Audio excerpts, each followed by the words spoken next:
Hello friends, मैं JP Chaudhary और आप देख रहे हैं YouTube channel service to saving guide.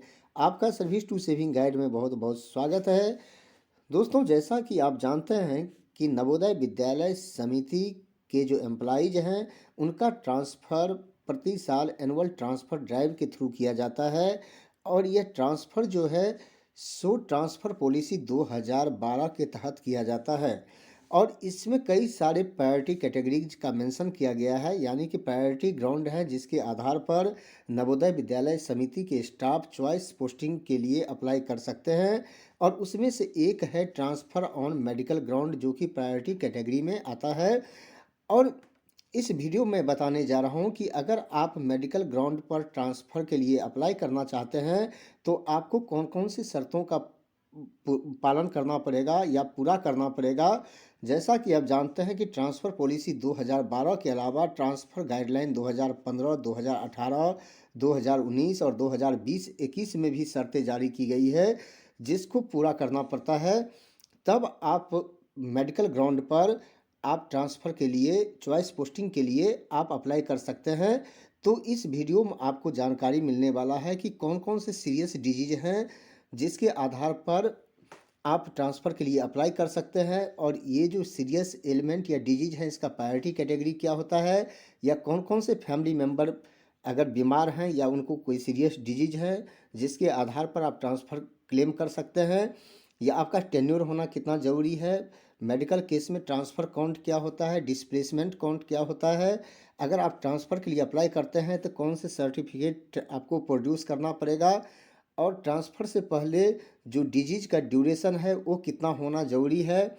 और अगर आप बार बार ट्रांसफ़र के लिए अप्लाई कर रहे हैं तो मिनिमम स्टे जो है एक स्टेशन पर कितना होना ज़रूरी है, और दूसरे कंडीशंस क्या हैं, यानी कि दूसरी शर्तें क्या हैं, इसके बारे में मैं आपको जानकारी देने जा रहा हूं। तो बिना टाइम वेस्ट किए वीडियो शुरू करता हूं। और वीडियो शुरू करने से पहले मेरा एक रिक्वेस्ट है कि अगर अभी तक आपने मेरे channel service to saving guide को सब्सक्राइब कर नहीं किया है तो अभी अभी सब्सक्राइब कर ले।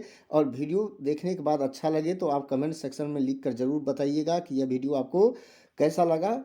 तो चलिए बिना टाइम वेस्ट किए शुरू करते हैं। सबसे पहले मैं आपको बता दूं कि ये जो मेडिकल ग्राउंड है, तो इस मेडिकल ग्राउंड में जो सीरियस एलिमेंट है ये ट्रांसफ़र पॉलिसी 2012 में मेंशन है, जिसके बारे में मैं बताने जा रहा हूं। और इसका जो प्रायोरिटी कैटेगरी होता है, प्रायोरिटी कैटेगरी 2 होता है, जो कि ट्रांसफ़र गाइडलाइन 2015 में मेंशन किया गया है। और किन फैमिली मेंबर के लिए आप इस आधार पर क्लेम कर सकते हैं, तो आप बिल्कुल क्लियर हो जाइए कि इसमें आप खुद कवर हैं, आपके हस्बैंड या वाइफ कवर हैं और आपके बच्चे कवर्ड हैं। अगर उनमें से कोई या किसी को सीरियस डिजीज है तो उसके आधार पर आप ट्रांसफ़र क्लेम कर सकते हैं। लेकिन अगर फादर, मदर, ब्रदर, सिस्टर या कोई रिलेटिव जो कि आप पर डिपेंडेंट हैं, अगर आप पर डिपेंडेंट भी हैं तो भी आप उनके आधार पर, उनके बीमारी के आधार पर इस कैटेगरी के तहत ट्रांसफ़र क्लेम नहीं कर सकते हैं।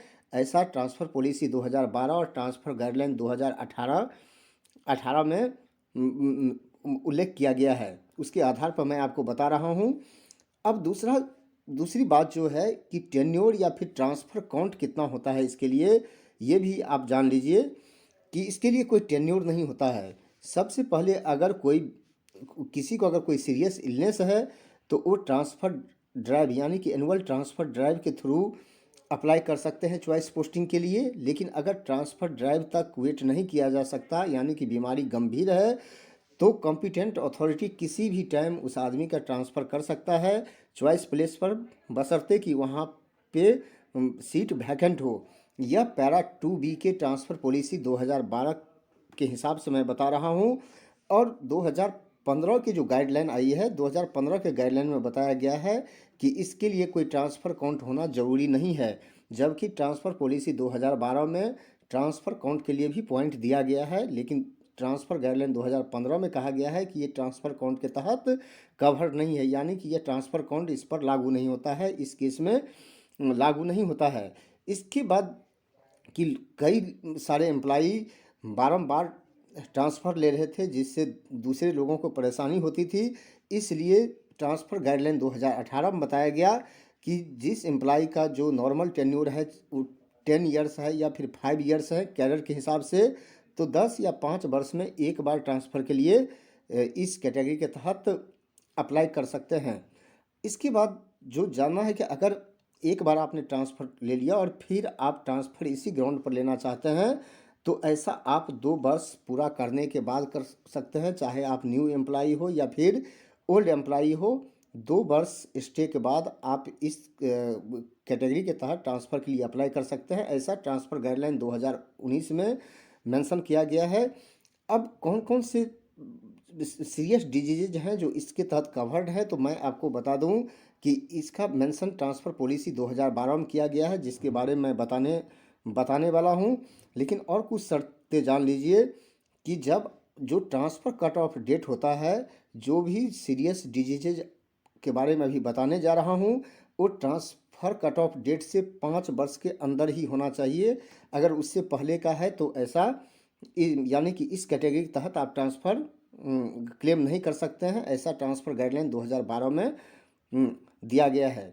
इसके बाद अब आप जानिए कि इसके लिए सर्टिफिकेट भी आपको प्रोड्यूस करना पड़ता है, और ये सर्टिफिकेट जो है सीएमओ, सीएमएस, सिविल सर्जन के द्वारा जारी होना चाहिए या उनके द्वारा साइन होना चाहिए। उसी को वैलिड सर्टिफिकेट या डॉक्यूमेंट माना जाएगा, जो कि आप ट्रांसफ़र गाइडलाइन 2018 में देख सकते हैं। अब ट्रांसफ़र काउंट की बात है तो ट्रांसफ़र पॉलिसी 2012 में इसका मेंशन किया गया है कि जिसके लिए 10 पॉइंट या डीएफपी, एमजी या डीएफआर केस को मिला के ये 20 पॉइंट्स ट्रांसफ़र काउंट के रूप में मेंशन किया गया है। अब बात आती है डिस्प्लेसमेंट काउंट की, तो इसके लिए -20 पॉइंट्स का प्रोविज़न किया गया है, खास करके इस प्रायोरिटी कैटेगरी के लिए। अब बात करते हैं सर्टिफिकेट की। यहाँ से मैं आपको ये सर्टिफिकेट दिखाना जा रहा हूँ। ये सर्टिफिकेट जो आपको देना पड़ता है, उसका ये हेडिंग है मेडिकल सर्टिफिकेट का। अब मैं आपको डिजीज़ के बारे में बताने जा रहा हूँ कि पहला जो इसमें डिजीज़ होता है, ये डिजीज़ होता है कार्सिनोमा, जिसे आप कॉमन भाषा में कहते हैं कैंसर। और जब मेडिकल सर्टिफिकेट जो आपको इशू किया जाता है, उसमें ये मेंशन होना चाहिए कि ये कैंसर किस पार्ट में है, यानी कि किस ऑर्गन में है, इसका ये कब पता चला, और इसका पैथोलॉजिकल रिपोर्ट भी आपको देनी है। इसका टीएनएम क्लासिफिकेशन, जिसको ट्यूमर नोड्स या मेटास्टेटिस क्लासिफिकेशन कहते हैं, यानी कि किस हद तक ये कैंसर फैला है, इसी को टीएनएम क्लासिफिकेशन कहते हैं। और अनकंट्रोल्ड ग्रोथ जो हो रहा है इस सेल का, उसका भी एविडेंस देना पड़ेगा। और एविडेंस ये भी देना पड़ेगा कि ये मेटास्टेटिस है, यानी कि ये दूसरे पार्ट में भी फैलता जा रहा है, ये फैलने वाला कैंसर है। और ट्रीटमेंट क्या हुआ है, इसका भी आपको ब्रीफ में जानकारी देनी पड़ेगी। और किस तरह का सर्जरी किया गया है, ये भी सर्टिफिकेट में मेंशन होना चाहिए। और ये सर्जरी कब किया गया, ये भी मेंशन होना चाहिए। अब ये देखिए, इसके तहत जो कैंसर कवर है, इसमें आता है ल्यूकेमिया, जिसे आप कहते हैं ब्लड कैंसर। उसके बाद जो दूसरा होता है लिम्फोमास। लिम्फोमास होता है कि इम्यून सिस्टम के जो सेल है, उसी में ये कैंसर हो जाता है। उसके बाद होता है हॉजकिंस डिजीज, ये भी एक तरह का ब्लड कैंसर ही है। तो ये सब तरह का अगर कैंसर है, तो इस आधार पर आप कैंसर एक सीरियस डिजीज है तो आप ट्रांसफ़र के लिए अप्लाई कर सकते हैं। लेकिन अगर शुरुआती स्टेज का कैंसर है, नॉन इन्वेसिव कार्सिनोमा है, तो ये इस डिजीज के तहत नहीं आता है। इसके आधार पर ट्रांसफ़र नहीं दिया जाएगा। या फिर लोकेलाइज्ड नॉन इन्वेसिव, अगर कोई पर्टिकुलर लोकेशन में कैंसर है, यानी कि फैल नहीं रहा है, फैलने वाला नहीं है, तो उस आधार पर नहीं दिया जा सकता। या फिर अगर स्किन कैंसर है, यानी कि स्किन कैंसर की भी इसके तहत कवर्ड नहीं है। लेकिन अगर वो कैंसरस मोल्स है, यानी कि कैंसरस अगर मोल्स है, तो ये कवर है स्किन में। बाकी स्किन कैंसर के आधार पर ट्रांसफ़र नहीं दिया जा सकता, वो इसमें कवर्ड नहीं है। अब दूसरी तरफ जो डिजीज है, ये है रीनल फेल्योर। रीनल फेल्योर कहते हैं किडनी फेल्योर का। और जो सर्टिफिकेट आपको जारी किया जाएगा, उसमें ये मेंशन होना चाहिए कि ये कौन सा डिजीज है जिसके कारण ये रीनल फेल्योर हुआ है, यानी कि किडनी का फेल्योर हुआ है। और ये जो फेल्योर है, ये इरिवर्सिबल है, यानी कि अब इसको ठीक नहीं किया जा सकता, ये ठीक नहीं होने वाला है। और कितने दिनों पर डिलीसिस किया जा रहा है। डायलिसिस आप जानते हैं कि ब्लड को क्लीन किया जाता है। और ये एक किडनी फेल हुआ है, या दोनों किडनी फेल हुआ है, या कोई रीनल ट्रांसप्लांटेशन किया गया है, यानी कि किडनी का ट्रांसप्लांटेशन किया गया है या नहीं किया गया है, और कोई सर्जरी हुआ है तो कब हुआ है, ये सर्टिफिकेट में मेंशन होना चाहिए इस डिजीज के अंदर में। और इसमें आप जान लीजिए कि ये तभी आपको ट्रांसफ़र दिया जाएगा जब कि दोनों किडनी लगभग फेल हो चुका होता है। इसके लिए आपको डॉक्यूमेंट देना पड़ेगा और आपको ये भी डॉक्यूमेंट देना पड़ेगा कि रेगुलर जो है सो डायलिसिस पेशेंट को दिया जा रहा है। तो डायलिसिस की हिस्ट्री के साथ साथ आपको लेबोरेटरी इन्वेस्टिगेशन और सर्टिफिकेट भी प्रोड्यूस करना पड़ेगा अगर इस डिजीज के तहत ट्रांसफ़र क्लेम करना चाहते हैं। तो इसके बाद जो तीसरी तरह का डिजीज है ये है पैरालिटिक स्ट्रोक। अब पैरालिटिक स्ट्रोक के जो सर्टिफिकेट होगा उसमें मेंशन होगा कि कौन कौन से जॉइंट अफेक्टेड हुआ है और मसल पावर की ग्रेडिंग होती है जो 0 से 5 तक का होता है। जो 5 होता है नॉर्मल होता है और 0 बिल्कुल वेस्ट कंडीशन होता है, बिल्कुल ख़राब कंडीशन होता है। और शुरू में मसल पावर की जब डिजीज शुरू हुआ तो मसल पावर की ग्रेडिंग क्या क्या थी, अब ग्रेडिंग के प्रेजेंट में जो मसल पावर की ग्रेडिंग है वो क्या है और अभी तक कितना रिकवर हुआ है और ये जो मसल पावर जो लॉस होने का जो कारण है उसका डायरेक्ट कारण क्या है ये भी सर्टिफिकेट में मेंशन होना चाहिए। और इसमें खास करके जो कवर्ड है जिसको कहते हैं सेरिब्रोवैस्कुलर एक्सीडेंट, यानी कि ब्रेन का कुछ पार्ट डेड हो जाता है जिसके कारण क्या होता है कि जो हेमरेज होता है, हेमरेज के कारण हो या फिर थ्रोम्बोसिस हो। अब थ्रोम्बोसिस क्या होता है इसका जान लीजिए कि ये होता है एक तरह का ब्लड क्लॉटिंग, या तो ब्लड क्लॉटिंग हो या फिर इम्बोलिज्म हो। इम्बोलिज्म कहता है कि किसी भी ब्लड वेसल में ब्लॉकेज हो जाना। अगर इसके कारण जो है सो 3 महीने तक अगर लगातार ये परसिस्ट करता है बीमारी तो इस आधार पर आप ट्रांसफ़र क्लेम कर सकते हैं। लेकिन अगर टेम्पोरी कोई अटैक होता है, स्ट्रोक होता है या हेड इंजरी के कारण किसी पार्ट में असर पड़ता है या ये ट्यूबरकुलोसिस, मेनिंजाइटिस, पायोजेनिक मेनिंजाइटिस या मेनिंगोकोलल इस टाइप का ये क्या होता है, ये सारा का सारा जो बीमारी है ये ब्रेन या स्पाइनल कॉर्ड के जो अगल बगल है वो इन्फ्लामेशन हो जाता है। तो ये सब एक्सक्लूड किया हुआ है। भले ये पैरालिटिक स्ट्रोक के तहत आता है लेकिन इस आधार पर आपको ट्रांसफ़र नहीं किया जा सकता क्योंकि ये माइल्ड माना जाता है। इसके बाद जो नेक्स्ट आप देख रहे हैं कि हार्ट डिजीज, और हार्ट डिजीज में जो खास करके कवर्ड है ये कवर्ड है ओपन हार्ट सर्जरी, यानी कि पेशेंट का ओपन हार्ट सर्जरी हुआ हो या फिर एंजियोप्लास्टी हुआ हो।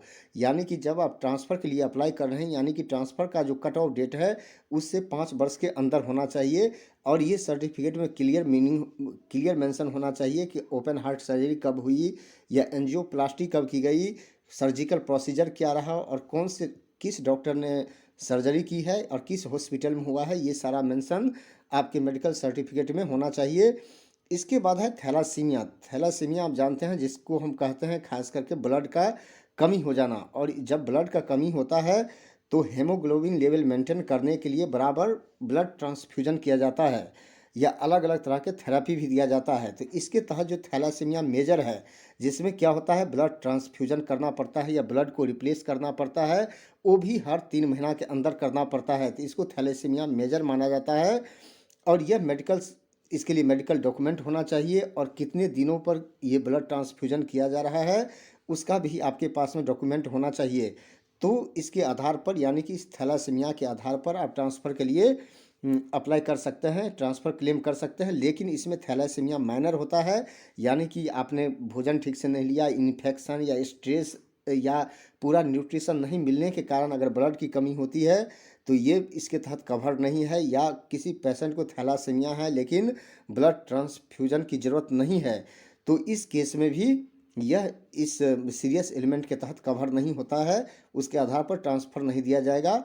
इसके बाद आता है पार्किंसंस डिजीज। तो पार्किंसंस डिजीज क्या होता है दोस्तों, ये जान लीजिए कि ये इस सर्टिफिकेट में आपको ये मेंशन होना चाहिए कि कब इस बीमारी का पता चला और कितना दिन तक इसका इलाज हुआ और जो न्यूरोलॉजिस्ट हैं उसका डेजिग्नेशन क्या है, कितना दिन तक वो हॉस्पिटल में रहना पड़ा और ये प्रोग्रेसिव डिजीज जो है सो किस तरह का है ये भी स्पेसिफाई करना पड़ेगा सर्टिफिकेट में। और इसमें जो इंक्लूडेड है कि अगर कोई ऐसा मस्कुलर प्रॉब्लम होता है जिसमें क्या होता है कि अगर आप झुक के कोई पेशेंट चलता है और चलते चलते वो दौड़ने लगता है, और इसमें क्या होता है कि जनरली अनबैलेंस की स्थिति होती है कि जो पेशेंट है वो अपने आप को बैलेंस नहीं कर पाता है, रिजिड हो जाता है या हाथ पांव कांपते रहता है। तो ये सब पार्किंसंस डिजीज में आता है और ये न्यूरोलॉजिस्ट के द्वारा कंफर्म होना चाहिए। अगर पेशेंट को अगर मान लीजिए मेडिसिन पर वो स्टेबल है तो ये इसके तहत कवर नहीं है, इसके आधार पर ट्रांसफ़र नहीं दिया जा सकता है।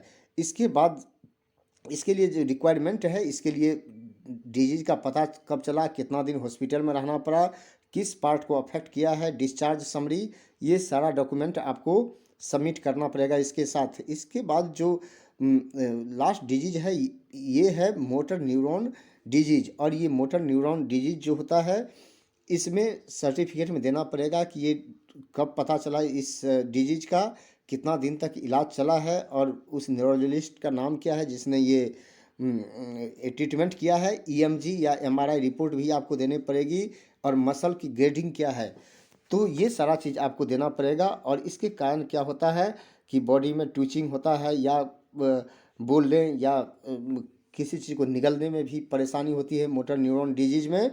और इसमें क्या होता है कि अगर ये बराबर ये चलता रहता है, इसके कारण आपका मसल वीक होते जा रहा है, लिम्ब काम करना बंद करते जा रहा है, तो ये इसके तहत कवर्ड है। लेकिन अगर दूसरे कॉज या कोई इन्फेक्शन के कारण या कोई और दूसरे चीज़ों के कारण 2 से कम जो आपका लिम्स है वो अगर काम करना बंद करता है तो ये इसके तहत नहीं आता है। और इसके लिए रिक्वायरमेंट है कि जो मोटर न्यूरॉन्स के तहत अगर आप सर्टिफिकेट प्रोड्यूस करते हैं तो उसके साथ साथ आपको एमआरआई, ईएमजी या फिर नर्व कंडीशन टेस्ट जो है ये आपको प्रोड्यूस करना पड़ेगा। इस तो आप जान गए कि जो डिजीज वहाँ पर बताया गया है 7 टाइप्स डिजीज, उसके लिए क्या कंडीशंस हैं वो बता दिया मैंने।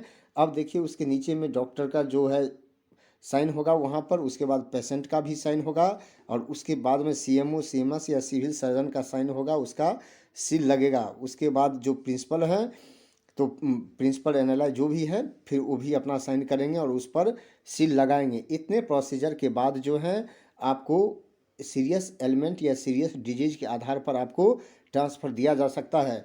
तो दोस्तों मुझे पूरा विश्वास है कि आपके समझ में आ गया है होगा कि अगर आप मेडिकल ग्राउंड पर ट्रांसफ़र लेना चाहते हैं तो आपको कौन कौन सी शर्तों का पालन करना पड़ेगा या कौन कौन सी शर्तों को पूरा करना पड़ेगा ताकि आपको ट्रांसफ़र मिल सके। और मुझे पूरा विश्वास है कि यह वीडियो आपको अच्छा लगा होगा। अच्छा लगा तो आप वीडियो को ज़्यादा से ज़्यादा लाइक और शेयर ज़रूर कीजिएगा। यह वीडियो देखने के लिए बहुत बहुत धन्यवाद।